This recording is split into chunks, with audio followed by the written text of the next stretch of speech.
So, good afternoon, everyone. Good afternoon, sir. Before we start our class, may I ask someone to please take the break?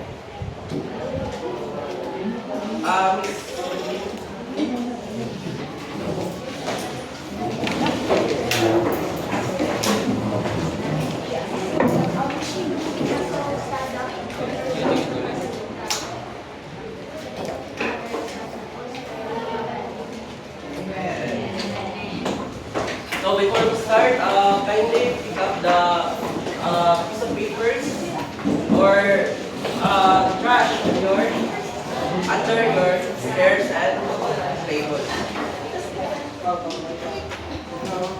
Thank you. So once again, good morning. So welcome to our class. So first is collecting of assignments. So last day you have an assignment. So I am collecting it now.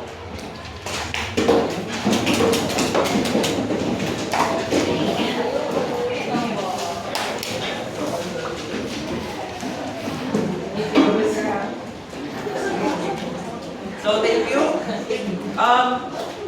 Last meeting we were given a data about the future, the hours of students spent on their hobbies per week. So my question is, who can remind the class what did quartiles do to the data set? Anyone? Mr. Arellano?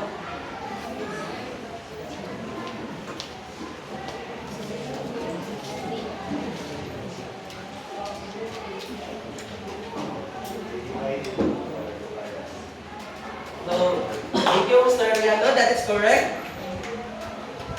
So, the quartiles divided a data set into four groups or three groups.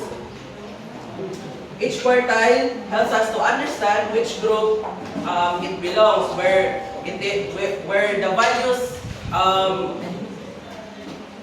belongs to the lower, middle, or highest.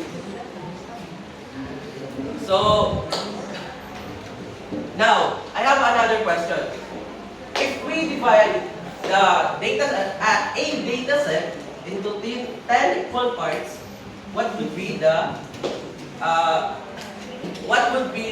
dividing of the data parts imply? Mr. Greenberg?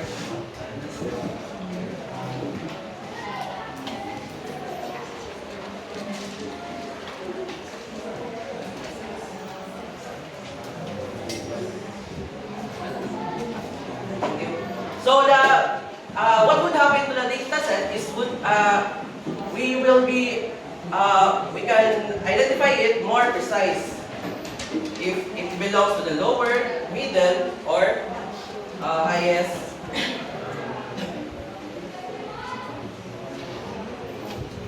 So let's have an activity. So the name of the activity is Human Our Line. So I need 20 participants for this activity. So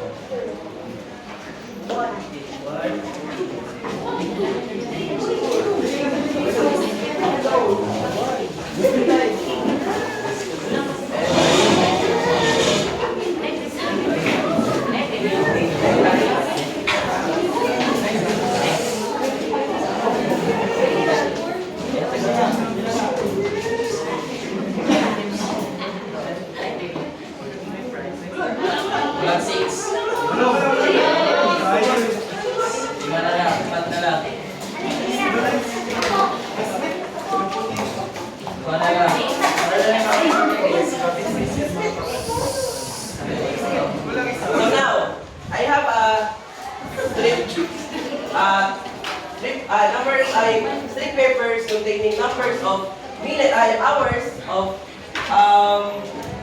of people spending walking on the Davao City Park. So,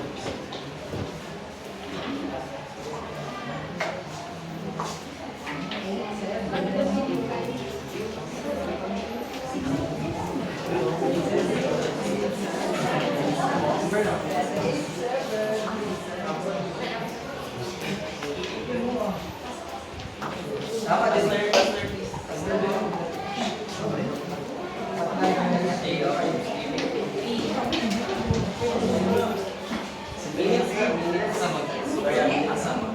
So now that you have your own data, I want you all to arrange yourself from lowest to highest. lowest ito. Lowest ito. Lowest ito. John, John, John.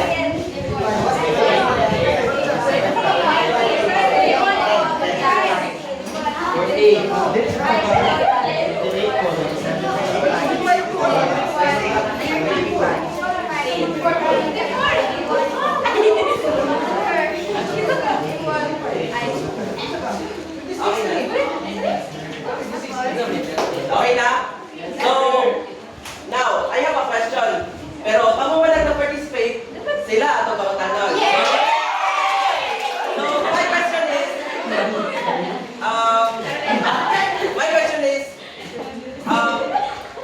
from your given arrangement, how would you identify,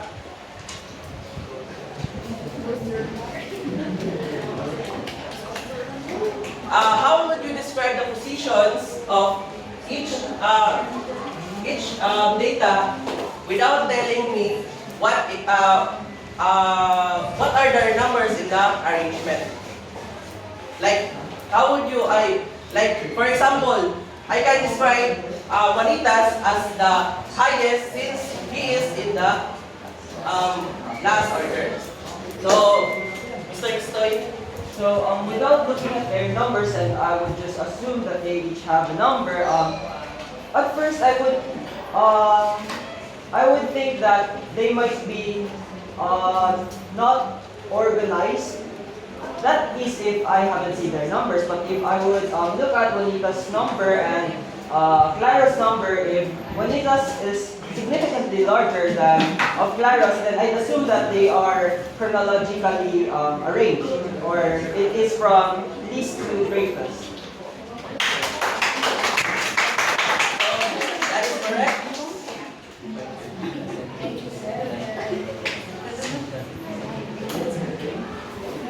So, as Estoy said, if we, please take your seat.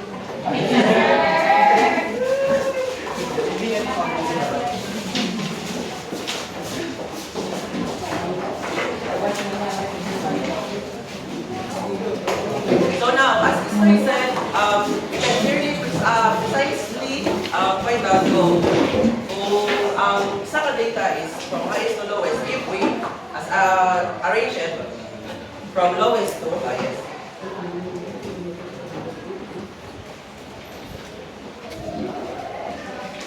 So, let's move on to our topic.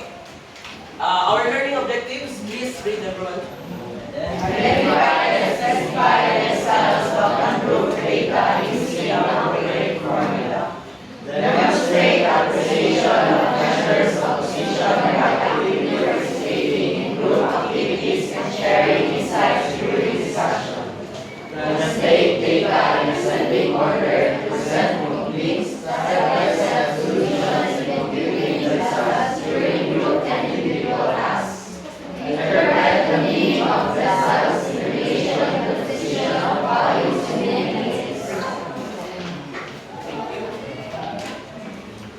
So let's have another activity. Let's divide the class into 4 groups. So, same lang kagahapon, yesterday, this is the group 1, this is the group 2, this is the group 3, and this is the group 4. So the instruction is, each group will be given the following data represents the number of minutes spent by 20 residents in like a community Zumba session per week. So here is the data. Now, your task is to arrange the data in ascending order. Second is to determine how many data values are given. Third is divide the ordered data into 10 equal groups. Fourth is to identify the values that separate each group. And answer the following questions. A is what value separates the first group from the rest? B, what value separates the fifth group from the rest? C is what value separates the eighth group from the rest? And last is to describe how you were able to divide the data into equal groups. I will give you a 5 minutes to answer the activity.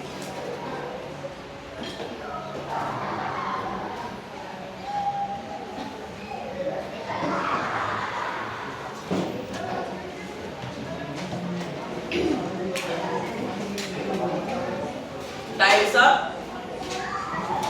So I need one representative per group to present their answers. From group 1, who is your representative?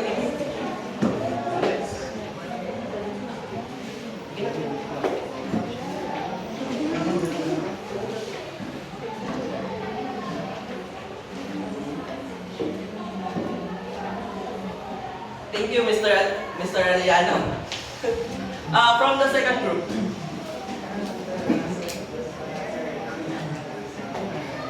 So, thank you, Mr. Tao. Give him a round of applause. Third.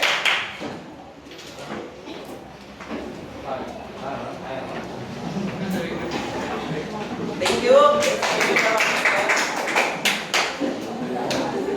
And from the fourth group.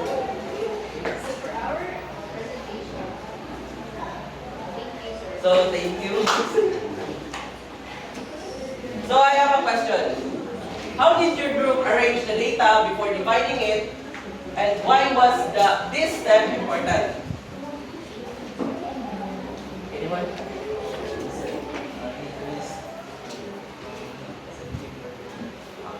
Thank you. Second, how many data values are there in total? Anyone? Yes, that is correct. 20. Number 3, when you divide the data into 10 equal groups, how many values were included in each group? 2. That is correct. So, fourth question is, what can you say about the value that separates the first group from the rest of the data?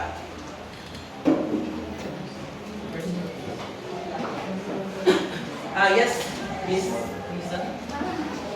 The 10% lower than what the data. Yes, that is correct. The first group represents the one of 10 of groups belongs to the lowest. So fifth question is, what does the value that separates the fifth group indicate about the positions of data? Yes, Ms. Saidi.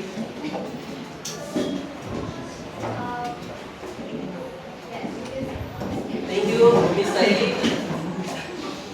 So last question is, how is dividing the data into 10 groups different from dividing it into 4 groups? Or the previous lesson, part-time. Yes? Sir?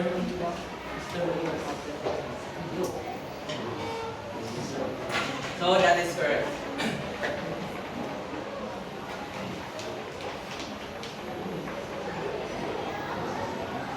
So our lesson for today is decile. So what is decile? Please read, everyone.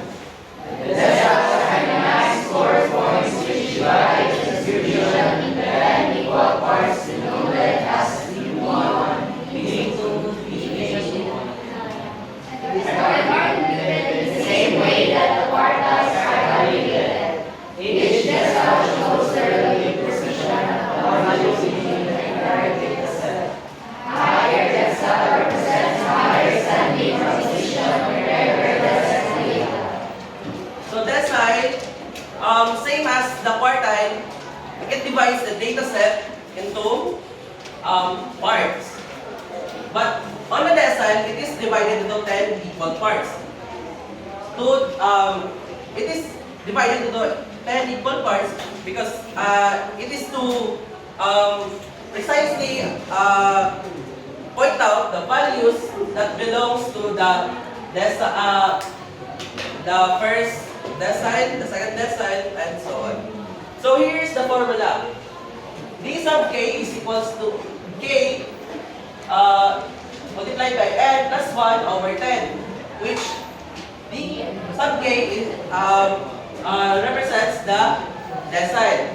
K represents the decile position, and n is the number of observation. So let's have an example. Find the fourth decile and the seventh decile of the following data. So please write down the data.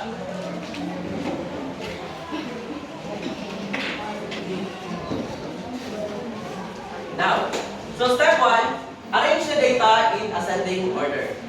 So, i-arrange na siya into from lowest to highest. Step 2 is to determine the position of the fourth and seventh decile using the formula. So here is the formula. And then, first is, the first thing na ato ang makitawag is the fourth decile. So the fourth decile, D sub 4 is equal to 4, which is the K, or the decile, and then 25, multiplied by 25, which is the number of observation, plus 1 over 10, which is equal to 104 over 10, which is, simplify na to, it would be 10.4. So the fourth decile is at position 10.4. It lies between the 10 and 11 value, which is 27 and 28. I think this is at 27. So since 0.4 is closer to 0 than 1, then the decile fourth decile is approximately between 26 and 27. So this is for the seventh decile. We substitute the values. So sorry for the confusion. This is decile 7, and then it is equal to 7 multiplied by 25 plus 1 over 10 is equal to 182 divided by 10 is equal to 18.2. The seventh decile is at position 18.2. It lies between 18th and 19th value, which is 36 and 38. So decile 7 is approximately between 36 and 38. So for interpretation, the fourth decile 26 to 27. This means that roughly 4 out of every 10 values in the data sets are less than or equal to 26 to 27. So in other words, a value of 26 to 27 marks a point where a significant portion of the data is below it, and the remaining data is above it. It gives us the idea of the lower middle range of the data. So this is also the interpretation for lesson 7. Please read number 1. This indicates that roughly 7 out of every 10 values in the data set are less than or equal to 36 to 38. So 36 to 38 marks a point in the upper middle part of the data set, separating the higher values from the majority of the lower values. So let's have another example. This is a word problem. Suppose we have 25 pencil boxes, and each box contains a different numbers of pencils. So here is the data. Naka-arrange siya daan. Step 1 is to arrange the data in ascending order. Step 2, para sa kanya, ang ito to, we determine the position of the second and sixth decile using the formula. So by applying the formula, second decile is equal to 5 multiplied by 25 plus 1 over 10 is equal to 52 over 10 is equal to 5.2. The second decile is at position 5.2. It lies between the second and the sixth value, which is the 18 and 19. So since 0.2 is closer to 0 than 1, second decile is approximately between 18 and 19. So any questions, class? So this is for the sixth decile. Sixth decile is equal to 6 multiplied by 25 plus 1 over 10 is equal to 156 over 10 is equal to 15.6. So the sixth decile is at position 15.2. It lies between the 15 and 16 value, which is 32 and 34. So here's the interpretation. The second decile, 18 to 19, history number 1. This means that the amount of every 10 values in the data set are less than or equal to 18 to 19. In other words, the value of 18 to 19 marks a point where a smaller portion of the data is below it, and the majority of the data is above it. It gives us an idea of the lower part of the data set. So thank you. Next, interpretation for decile 6. Please read everyone. This indicates that roughly 6 out of every 10 values in the data set are less than or equal to 32 to 34. So 32 to 34 marks a point in the upper middle part of the data set, separating the higher values from the majority of the lower values. So nasabtan ba everyone? Yes, sir. Wala ipakutana. So let's have another activity. It's called Decile Detectives. So instruction is, please read everyone. Work with your group, arrange the data in ascending order, then compute the using the formula. Show your solution and write one interpretation for each answer. We ready to present the work.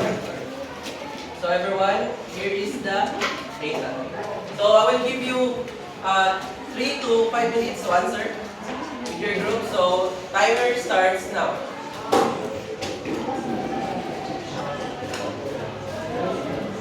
Time's up. Presentation time. So another presenter from each group. Let's start with group number 4.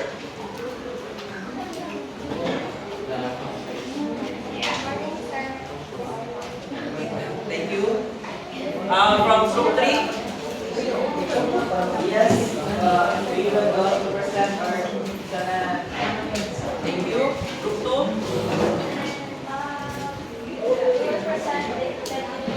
Thank you. Group 1. Based on na-compute ang na-answer na B sub 2, B sub 6, B sub 9, right? Thank you. Mr. Malabote. So, a round of applause. Let's give a round of applause. Now, let's have an assessment. This is answered individually. So, here's the problem. And here is the question.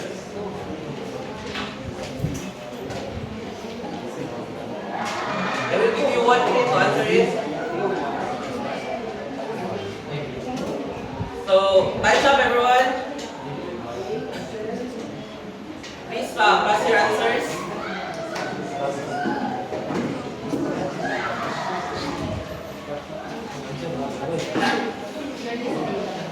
So before we end our class, I will give you assignment.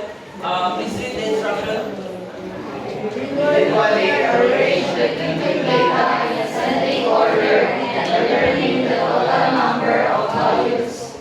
Compute the cell-free and the cell-6 using the appropriate formula. Showing the complete solutions. Write a clear interpretation for each answer. Submit your work tomorrow. So, kindly write it down. Then, this is additional question. In 3 to 5 sentences, explain why measures of position, such as deciles, are useful in describing real-life data. So that's it, everyone. Thank you for cooperating